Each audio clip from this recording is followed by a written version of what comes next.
देखिए बच्चों, आज हम भाग 17 की बात करेंगे। जो भाषा से रिलेटेड है भाग, हम उसकी बात करेंगे आज। तो टॉपिक हमारा जो आज का है वो है भाग 17।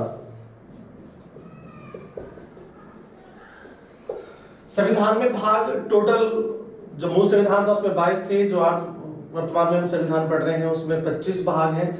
और 25 भाग में से आज हम भाग 17 के बारे में चर्चा करने वाले हैं। भाग 17 किससे संबंधित है, ये वाला क्वेश्चन पूछने वाली चीज है कि भाग 17 किससे रिलेटेड है। तो ये भाषा से रिलेटेड भाग है। क्वेश्चन आपसे पूछेगा कि भाग 17 में क्या दिया हुआ, तो आप बताना कि भाषा दिया हुआ है। और फिर भी क्वेश्चन पूछेगा आपसे कि भाग जो 17 है उसमें भाषा है, तो अनुसूची जो आपका पूछता है कि अनुसूची में कौन सी में है, तो अनुसूची, तो आपसे पूछेगा कि अनुसूची में कौन सा है, तो अनुसूची में भाषा जो पड़ी हुई है वो 8 में पड़ी हुई है। तो भाषा जो है वो कौन से भाग में है, तो भाग 17 में है।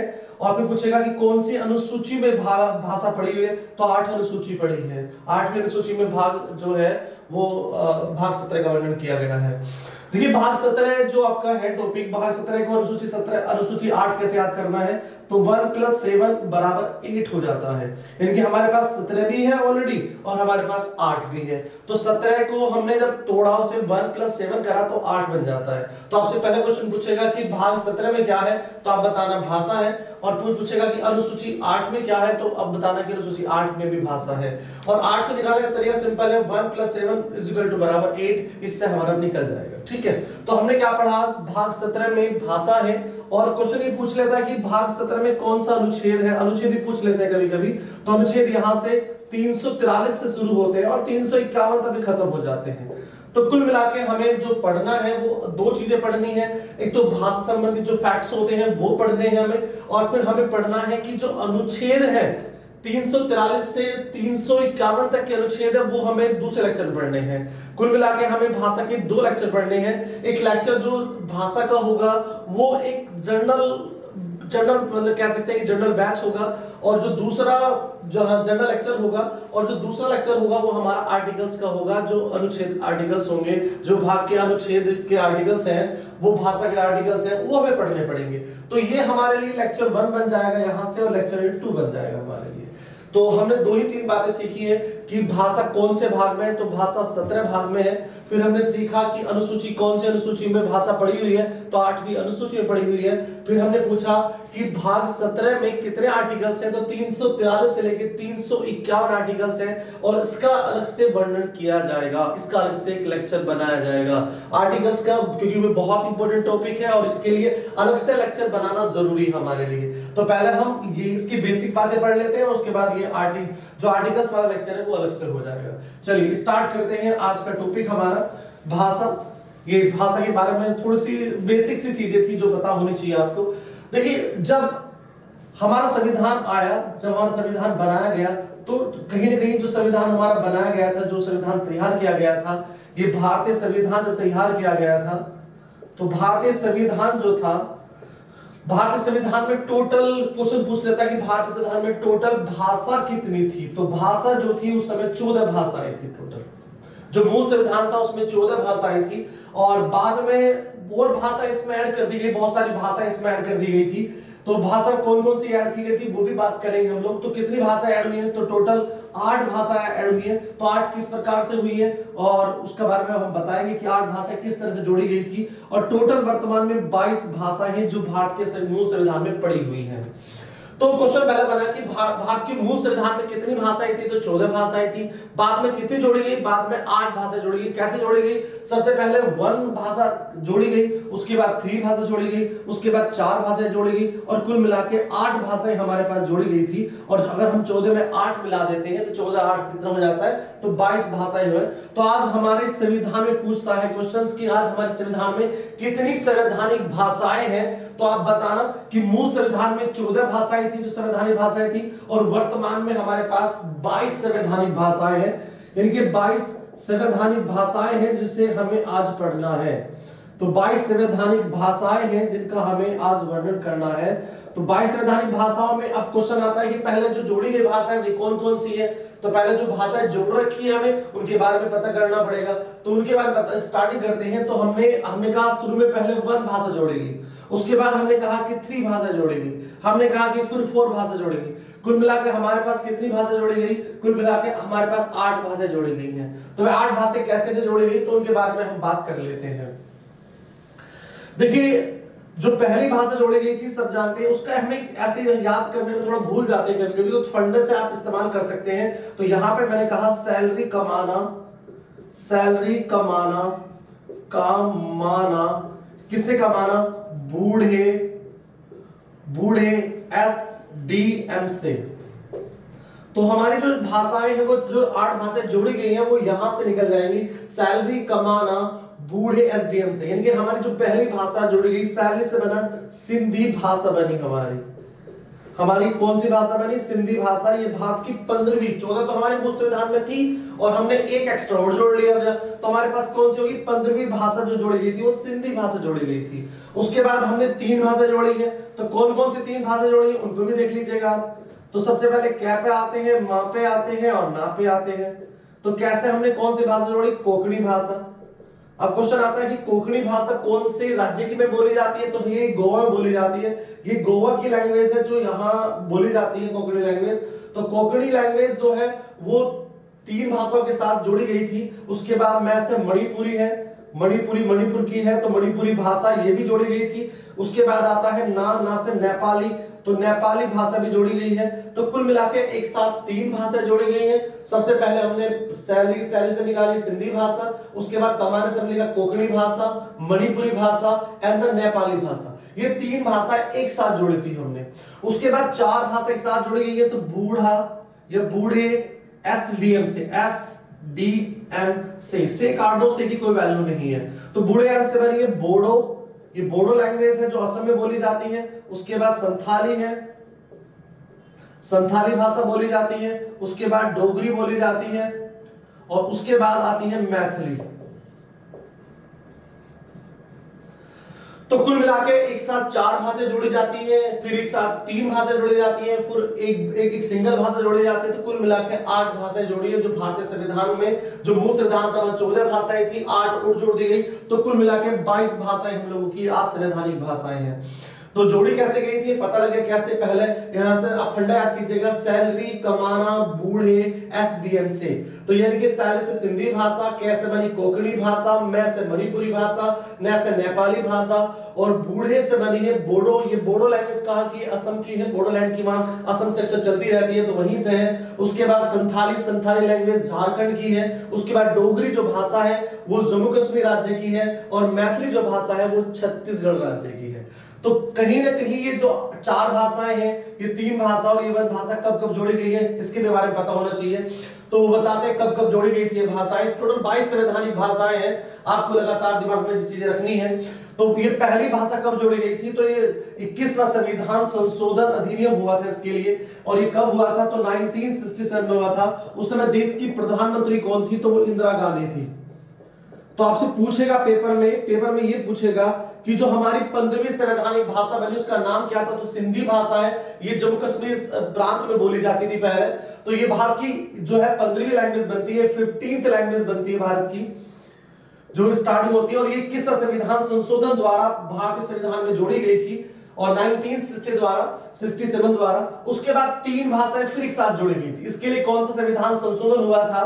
तो इसके लिए 71वां संविधान संशोधन हुआ था, 1992 में हुआ था। उस समय देश के प्रधानमंत्री कौन थे पूछ लेता है, तो विश्वनाथ प्रताप सिंह नहीं थे, तो पीवी नरसिम्हा राव भारत के प्रधानमंत्री थे। उनके समय में ये भाषा, ये 3 भाषा भारतीय संविधान में जोड़ी गई थी। उसके बाद ये 4 भाषाएं बोडो है, संथाली है, डोगरी है और मैथिली है। ये 4 भाषाएं कब जुड़ गई पूछ लेता है। तो यहां से आप काउंट भी कर सकते हैं कि 1 और 1 2 हो गया और 7 और 2 9 हो गया। तो 92वां संविधान संशोधन अधिनियम 2003 द्वारा जोड़ी गई थी भारतीय संविधान में। और इसे जोड़ने वाले प्रधानमंत्री कौन थे? तो वो थे अटल बिहारी वाजपेयी जी। अटल बिहारी वाजपेयी जी ने जोड़ी थी ये वाली भाषाएं।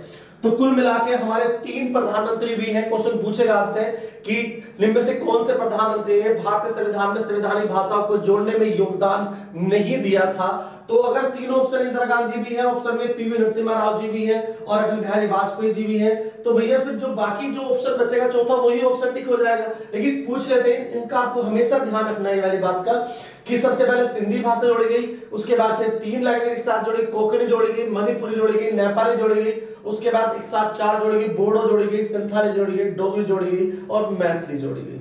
तो कुल मिलाकर 22 संवैधानिक भाषाओं में हमारी 14 भाषाएं थी जो मूल संविधान में थी। हमने पहले 1 जोड़ी, फिर 3 जोड़ी, फिर 4 जोड़ी, कुल मिलाकर 22 संवैधानिक भाषाएं हैं। अब क्वेश्चन ये भी उठता है कि क्या 22 की 22 संवैधानिक भाषाएं हमें पता है कौन कौन सी है? चलो उस पे भी हम लोग डिस्कस कर लेते हैं कि कौन कौन सी 22 संवैधानिक भाषाएं हैं जो हमें याद करनी है। जो पेपर में कभी कभी पूछ लेता है, वाला क्वेश्चन भी पूछ लेता है कि निम्नलिखित में से कौन सी 22 संवैधानिक भाषाओं में कौन सी भाषा शामिल नहीं है, ऐसे पूछ लेता है। तो पता होना चाहिए हमें 22 की 22 कौन कौन सी भाषाएं हैं और उनका नाम क्या है, ये पूछ लेता है। तो इसलिए इसके बारे में भी हमें चर्चा कर लेनी चाहिए बिल्कुल। तो चलिए हम आगे इसको हटा देते हैं। आप इसके अकॉर्डिंग जूम करके अगर आप देख लेना, आराम से करके देख लेना इसको पॉइंट को। कोई भी दिक्कत हो, कोई भी क्वेरी हो आपकी तो पूछ सकते हैं कहीं पे भी, कोई दिक्कत नहीं। चलिए आगे चलते हैं। अब क्वेश्चन आता है कि जो 22 संवैधानिक भाषाएं हैं भारतीय संविधान में, तो भारतीय संविधान में जो भारतीय संविधान है आपका, उसमें 22 संवैधानिक भाषाएं हैं। 22 संवैधानिक भाषाएं हैं। वे 22 संवैधानिक भाषाएं कौन कौन सी है, पहले तो उनको याद करना ही एक चैलेंज होगा कि कौन सी है कौन सी नहीं है। एक सिंपल क्वेश्चन पूछेगा आपसे कि निम्नलिखित में से कौन सी भाषा एक संवैधानिक भाषा नहीं है, तो ज्यादातर अंग्रेजी ही मोस्टली पूछ लिया जाता है, अंग्रेजी ही लिया जाता है, अंग्रेजी नहीं होता है संवैधानिक भाषा। तो कौन कौन सी 22 भाषाएं उनके बारे में बता देते हैं, कौन कौन सी 22 भाषाएं हैं। नंबर 1, उसका आपको फंडा, एक सूत्र याद करना पड़ेगा। उसका फंडा है कहम मत अब से उड़ने कब। यानी कि आपको कहना नहीं है, कह मत, बिल्कुल कहना नहीं है, अब से आज के बाद तुझे क्या है, उड़ जाना है। तो हमें पता है कि जो हमें स्टार्टिंग करनी, नंबर से कैसे स्टार्ट करनी है। हमें पता है कि 343 से हमारे आर्टिकल शुरू होते हैं, तो 342 से शुरू करते हैं। यानी कि क्या जो है वो 3 बार चलेगा, 3 पावर चलेगी उसकी। उसके बाद मैं पे 4 बार चलेगा, तय 2 बार चलेगा। अब यहाँ पे बैक की बात करते हैं, यहाँ पे 2 उसका जो पावर चढ़ेगी, यहाँ पे 3 पावर चढ़ेगी और यहाँ पे ऊपर 2 पावर चढ़ेगी। तो कुल मिलाकर अगर हम इसे काउंट करके देखें तो कितनी भाषाएं हो जाती हैं, तो हमारी कुल जो टोटल भाषाएं हो जाएंगी 3 और 1 4, 4 4 8, 9 10 11 12 13 14 15 16, हाँ दोबारा देख लेते हैं, 3 1 4 4 8 9 10 11 12 13 14 15 16 17 18 19 20 21 22। तो कुल मिलाकर हमारे पास 22 भाषाएं हैं जो हमें पता होना चाहिए कौन सी भाषा है। तो यहां से स्टार्ट करते हैं। क्या बराबर, क्या पे 3 पावर है, तो कैसे स्टार्ट होगा, कैसे, कोंकणी भाषा। और मैंने बताया था कोंकणी भाषा मूल संविधान में नहीं थी, ये बाद में जोड़ी गई थी। इसके लिए हमने 71वां संविधान संशोधन 1992 किया था, जो कोंकणी भाषा को भारतीय संविधान में जोड़ा गया था, इसे संवैधानिक भाषा बनाया गया था। तो कोंकणी भाषा गोवा की है, मैंने कहा था आपसे। उसके बाद क्या पे कन्नड़ भाषा है, ये मूल संविधान में थी कन्नड़ भाषा, कर्नाटक की है। और उसके बाद है कश्मीरी भाषा। तो 3 भाषाएं हमारी पूरी हो गई, यानी कैसे कोंकणी भाषा हो गई, कैसे कन्नड़ भाषा होगी, कैसे कश्मीरी भाषा होगी। अब बात करते हैं, बात करते हैं ऐसे हिंदी लैंग्वेज। ये हिंदी भाषा 22 संवैधानिक भाषाओं में है और ये मूल संविधान में शामिल थी। लेकिन ऊपर अगर देखा जाए तो कोंकणी भाषा मूल संविधान में शामिल नहीं थी, बाद में जोड़ी गई। कन्नड़, कश्मीरी, हिंदी, ये तीनों भाषाएं जो थी वो मूल संविधान में जोड़ी हुई थी। अब बात करते हैं मैं पे चलते हैं। मैं की पावर कितनी है, तो 4 पावर है। मैं से मराठी, बिल्कुल सही है, मूल संविधान में शामिल थी। मैं से मलयालम, मूल संविधान में शामिल थी। उसके बाद मैथिली, मैथिली भाषा, तो मैं से मराठी, मलयालम, मैथिली, और मैं से बनती है आपकी मराठी, मलयालम, मैथिली। और उसके बाद एक भाषा और जुड़ी जाती है मैं से, हमारे पास मणिपुरी। ये मणिपुरी बहुत बाद में आई थी। मणिपुरी भाषा कहा जाता है कि कोंकणी के साथ मणिपुरी जोड़ी गई थी। नेपाली एंड मणिपुरी एंड कोंकणी, ये तीन भाषा 71वां संविधान संशोधन 1992 द्वारा आई थी। तो मणिपुरी, मैथिली, मलयालम, मराठी, ये चार भाषाएं मैं से काउंट होती है। उसके बाद तैसे चलते हैं, तैसे तमिल भाषा है और उसके बाद तेलुगु भाषा है। उसके बाद आगे चलते हैं, ऐसे कैसे बनती है, असमिया लैंग्वेज बनती है, असमिया भाषा। उसके बाद बैसे बनती है, बैसे दो लैंग्वेज है, बैसे बोडो जो असम की लैंग्वेज है बोडो, और बैसे बंगाली। उसके बाद आती है सैपे तीन भाषाएं हैं, सैसे संस्कृत है, सैसे सिंधी भाषा है और सैसे हमारी संथाली। तो संथाली लैंग्वेज है, ये सैसे तीन भाषाएं हैं हमारी। उसके बाद ऊ पे चलते हैं, ऊ से बनता है, ऊ पे दो भाषाएं हमारी, जैसे ओडिया और दूसरी लैंग्वेज आती है उर्दू। उसके बाद आती है डै से डोगरी है, ये जम्मू कश्मीर की भाषा है। उसके बाद नै से नेपाली है और उसके बाद गै से गुजराती भाषा है और उसके बाद पै से पंजाबी भाषा है। तो ये 22 की 22 भाषाएं एक बार काउंट कर लेते हैं। 1 2 3 4 5 6 7 8 9 10 11 12 13 14 15 16 17 18 19 20 21 और 22। तो कुल मिला के हमारे पास 22 संवैधानिक भाषाएं हैं। अब आपसे एक सिंपल क्वेश्चन पूछेगा कि निम्नलिखित में से कौन सी भारतीय संविधान की संवैधानिक भाषाओं में शामिल नहीं है। तो ऑप्शन आपको मणिपुरी भी दे देगा, गुजराती दे देगा, पंजाबी दे देगा या फिर पंजाबी भाषा, और ये दे देगा हरियाणवी भाषा। तो हरियाणवी नहीं है बिल्कुल भी। तो आपके हिसाब से जो भी लैंग्वेज यहां से आउट आ रही है तो समझ लेना कि वो 22 संवैधानिक भाषाओं में शामिल नहीं है। चलिए, तो 22 संवैधानिक भाषाओं की बात हो गई, लेकिन 22 संवैधानिक भाषाओं से मैं कुछ और बताना चाहूंगा आपको इसके साथ ही। तो मैं यहां से इसे रफ कर रहा हूं, इसे जो आप आराम से उतार लेना, आराम से देख लेना, ठीक है। जो भी समझ में नहीं आएगा बता देना, अपने तो दोबारा से वो लेक्चर हो जाएगा, कोई दिक्कत नहीं है। तो 22 संवैधानिक भाषाएं हैं, लेकिन 22 संवैधानिक भाषाओं से हमें एक और बतानी है बात आपको साथ साथ ही कि 22 भारत की 22 संवैधानिक भाषाओं के लिए क्या दिया जाता है, इनके ज्ञानपीठ पुरस्कार दिया जाता है। तो आपसे पूछेगा कि ज्ञानपीठ पुरस्कार कौन सी कितनी भाषाओं में दिया जाता है। तो भारत की 22 संवैधानिक भाषाओं में से कोई सी भी भाषा का जो महान कवि होता है, जिसने साहित्यिक योगदान सबसे अच्छा दिया हो, उसके लिए ज्ञानपीठ पुरस्कार दिया जाता है। तो 22 भाषा में, लेकिन एक भाषा और जोड़ दी गई, बाद में 23वीं भाषा और बना दी गई थी। वो 23वीं भाषा कौन सी थी, वो अंग्रेजी भाषा थी।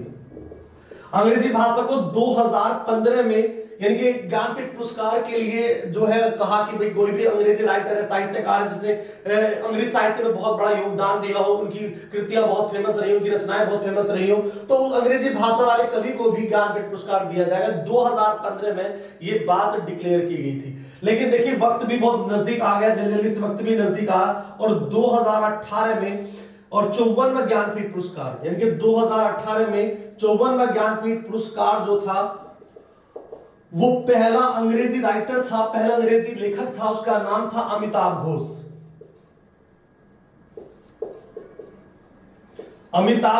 अमिताभ घोष को जो है, अमिताभ घोष को पहला यानी कि ज्ञानपीठ पुरस्कार दिया था जो अंग्रेजी भाषा में दिया गया था। तो यह भी पता होना चाहिए, आपसे पूछेगा कि ज्ञानपीठ पुरस्कार कितनी भाषाओं में दिया जाता है। तो उस 22 संवैधानिक भाषाएं की मत मारना, लगभग 23 भाषाएं हैं उसका आंसर। 23 इसलिए अंग्रेजी को 2015 में जोड़ लिया गया था और 2018 में इसके लिए ज्ञानपीठ 54वां ज्ञानपीठ पुरस्कार अमिताभ घोष को दिया गया था। तो ये सबसे बड़ी गलती करोगे आप। और क्वेश्चन ये पूछ लेता है कि ज्ञानपीठ पुरस्कार में क्या होता है, तो 11 लाख रुपए दिए जाते हैं और एक प्रशस्ति पत्र भी दिया जाता है, प्रशस्ति पत्र भी दिया जाता है, और उसके साथ में एक वांग देवी की मूर्ति भी दी जाती है, वांग देवी की मूर्ति भी दी जाती है, ये भी आपको ध्यान रखना। तो कुल मिला के 3 चीजें मिलती हैं, 11 लाख रुपए मिलते हैं, एक प्रशस्ति पत्र मिलता है और साथ साथ वांग देवी की मूर्ति मिलती है। ये बहुत जरूरी है आपके लिए। चलिए थोड़ा सा और आगे बढ़ जाते हैं। तो हमने क्या पढ़ा पहले बता देता हूं मैं कि हमने पढ़ा कि भाग 17 में आपके लिए भाषा है। अनुसूची कौन सी है, तो अनुसूची 8 है और कितने आर्टिकल्स है, तो 343 से लेकर 351 तक आर्टिकल्स इसमें बताए गए हैं। तो मैंने कहा था कि आर्टिकल्स का लेक्चर बिल्कुल अलग से आएगा, ये केवल बेस के हिसाब से, बेसिक जो लेक्चर होता है भाषा का मैं उसके हिसाब से पढ़ा रहा हूं। और टोटल हमारे पास कितनी संवैधानिक भाषाएं हैं तो 22 है, लेकिन मूल संविधान में हमारे पास केवल 14 भाषाएं थी। बाद में हम लोगों ने 8 भाषा जोड़ी है, पहले 1 भाषा जोड़ी है, फिर हमने 3 भाषा जोड़ी है, फिर हमने 4 भाषाएं जोड़ी है। और जो पहली भाषा सिंधी भाषा थी उसका फंडा मैंने दिया था सैलरी कमाना बूढ़े एसडीएम से। तो सैलरी से बना सिंधी लैंग्वेज जो 21वां संविधान संशोधन अधिनियम 1967 से जोड़ा गया था। उसके बाद 3 लैंग्वेज है, एक कोंकणी है हमारे पास, एक मणिपुरी हमारे पास, एक नेपाली हमारे पास। और इन तीनों भाषा को जोड़ा कैसे गया था? बाय द 71वां संविधान संशोधन अधिनियम 1992 द्वारा जोड़ा गया था। और जो 4 भाषाएं हैं, बोडो है, संथाली है, डोगरी है और मैथिली है, इन भाषाओं को जोड़ा गया था बाय द 12वां संविधान संशोधन अधिनियम 2003 द्वारा जोड़ा गया था। तो उसके बाद मैंने कहा कि 22 संवैधानिक भाषाएं कौन कौन सी है, तो उसका मैंने फंडा दिया कि कहमत अब से उड़ने गप क्या की पावर 3 हो जाती है। तो उसके पावर के हिसाब से 22 भाषा मैंने काउंट कर रखी है, वो देख लेना। चलिए अब आता है कि 22 संवैधानिक भाषाओं में से ज्ञानपीठ पुरस्कार मिलता है, बिल्कुल मिलता है, लेकिन 23 भाषा भी अंग्रेजी है। तो आपसे क्वेश्चन पूछेगा कि ज्ञानपीठ पुरस्कार कितनी भाषाओं में दिया जाता है, तो 23 भाषाओं में दिया जाता है, उसमें अंग्रेजी को भी इन्होंने एक्स्ट्रा जोड़ा हुआ है। चलिए यहां तक का हमारा लेक्चर हो गया, बेसिक लेक्चर था। अभी बेसिक ही बताता रहूंगा मैं आपको, लेकिन इसका जो सबसे अच्छा लेक्चर होता है वो आर्टिकल्स वगैरह का होता है, इसके बाद वो लेक्चर आएगा। चलिए अब आप बताते हैं कि भारत में कितनी क्लासिकल भाषाएं हैं। भारत में क्लासिकल भाषाएं कितनी है, क्लासिकल लैंग्वेज कितनी है, आपसे पूछ लेता है कि भारत में कितनी क्लासिकल साहित्यिक भाषाएं कितनी है, तो 6 भाषाएं हैं क्लासिकल।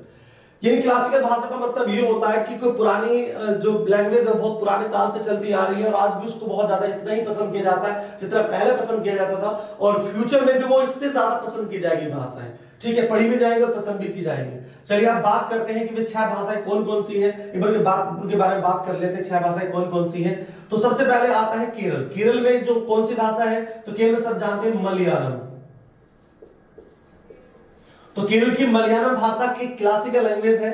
उसके बाद आता है कर्नाटक आता है, तो कर्नाटक में कौन सी भाषा है, तो कन्नड़ भाषा, ये भी एक क्लासिकल लैंग्वेज है। उसके बाद चलते हैं तमिलनाडु की बात करते हैं, तो तमिलनाडु में तमिल लैंग्वेज है, ये भी एक क्लासिकल भाषा है। उसके बाद आंध्र प्रदेश तेलंगाना में जाते हैं तो यहाँ पे भी आपको तेलुगु भाषा मिलेगी, तो ये भी क्लासिकल लैंग्वेज है। उसके बाद उड़ीसा में जाते हैं तो उड़ीसा में ओडिशा जो भाषा है वो 20 फरवरी 2014 को इसे क्लासिकल लैंग्वेज का दर्जा दिया गया था। और नॉर्थ इंडिया में एकमात्र भाषा है जो क्लासिकल लैंग्वेज में आती है, जिसे संस्कृत भाषा कहा जाता है।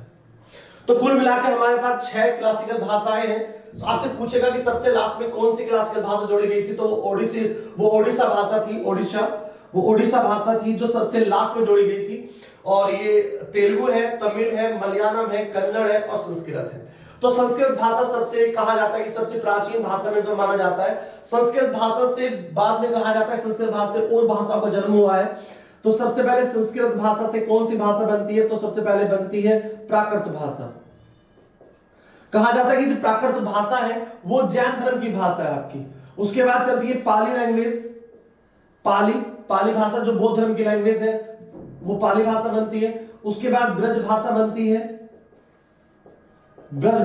है, उसके बाद बनती है आपकी अवधी भाषा बनती है, अवधी भाषा आती है। फिर अवधी भाषा के बाद में खड़ी बोली आती है,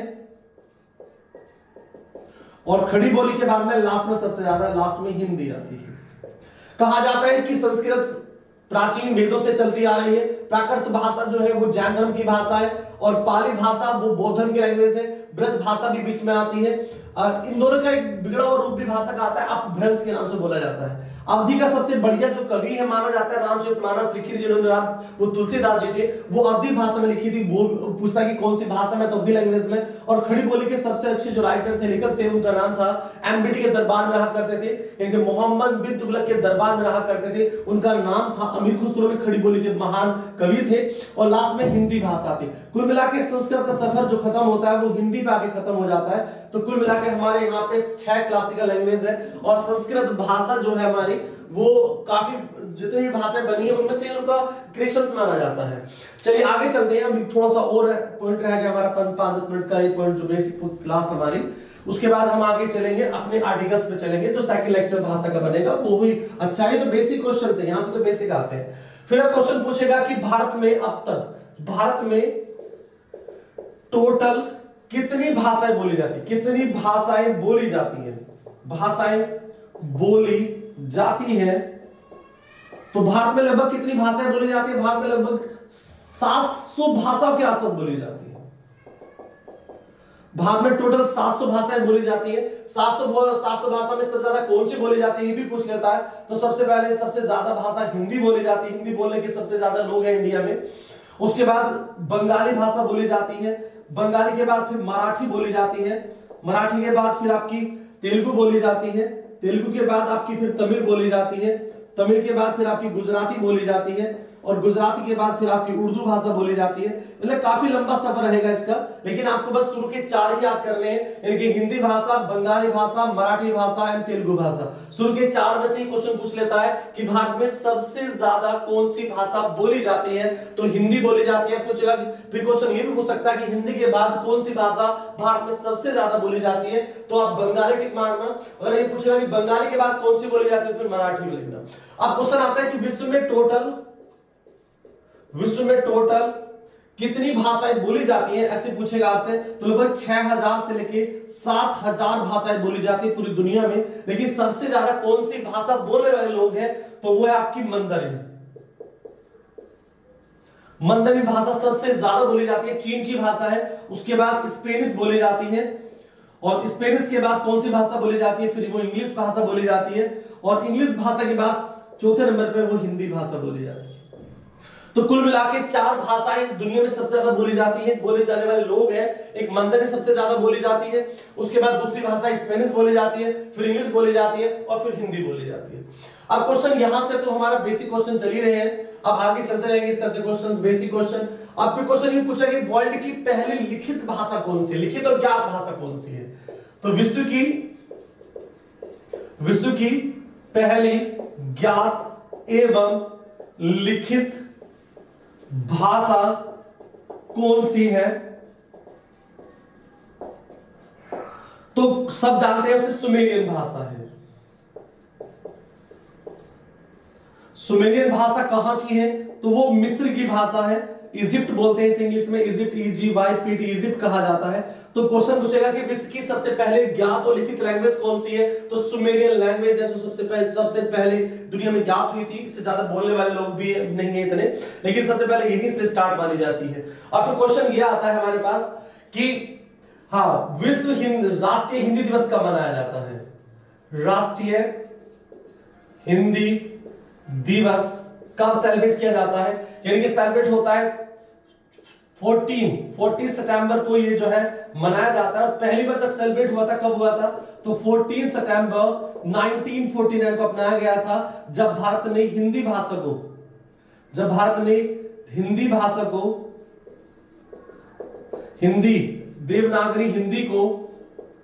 देवनागरी हिंदी भाषा को राजभाषा का दर्जा दिया था, राजभाषा का दर्जा दिया था।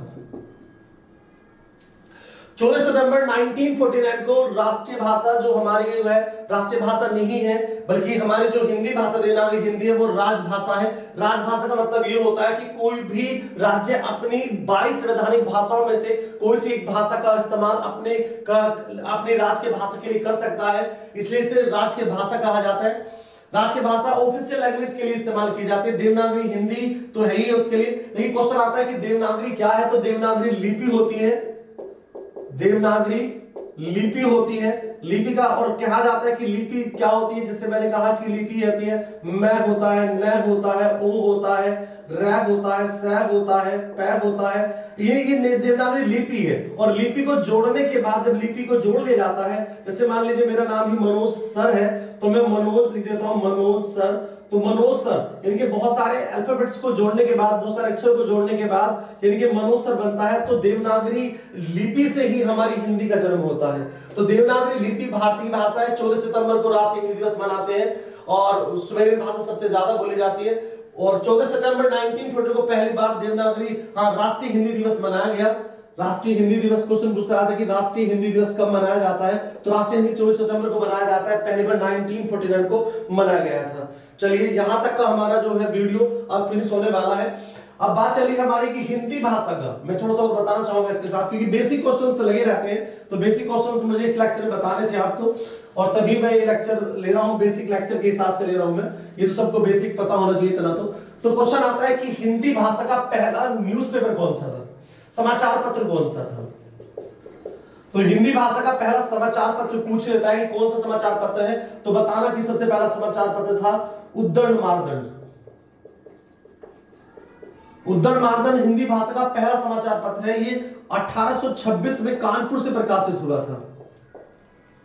ये कानपुर से प्रकाशित हुआ था 1826 में, और उसका संपादक जो करने वाले थे वो जुगल किशोर थे, जिन्होंने इसका संपादन किया था, जुगल किशोर ने। तो हिंदी भाषा का पहला पत्र उद्दंड मारदंड है, और वर्ल्ड की पहली लिखित लैंग्वेज सुमेरियन है। भाषा भारत में कितनी बोली, 700 भाषाएं बोली जाती हैं। लगभग बेसिक क्वेश्चन है, यही से आपका काम हो जाएगा, इससे ज्यादा जरूरत नहीं है पढ़ने की। ये फाउंडेशन बैच का था आपका, और जीएस का जो फाउंडेशन बैच है वहां से मैंने बताया था। तो भाग 17 का थोड़ा सा वर्णन किया, और आर्टिकल्स की बात करेंगे नेक्स्ट वाली लेक्चर में। जय हिंद, जय भारत।